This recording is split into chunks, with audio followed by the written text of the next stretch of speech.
ये गाना लोग कौन कौन सुने हो सबसे पहले बताओ। कोई नहीं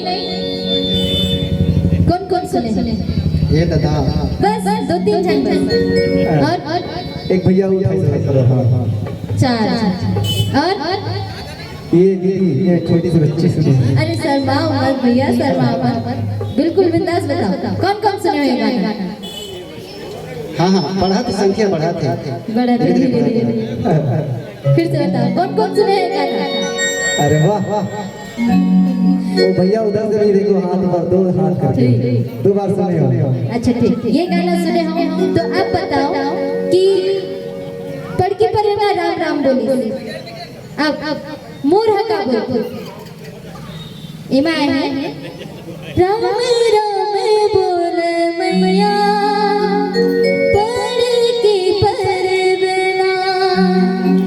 अब आप लोग बताना है कहाँ बोले बोला दोनों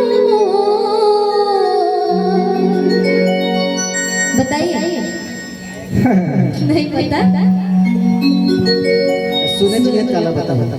ठीक है गाना नहीं गाना सुने हमें क्यों बोलते हैं अब फिर जवाब की बारी में अच्छा भुला के हुई बात पर एक बार और सोचो फिर से पूछती हूँ कहाँ बोले बोला दोनों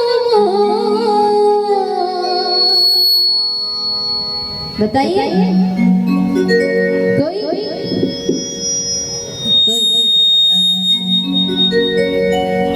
चलो ठीक मैं ही बता देती हूँ राम राम बोल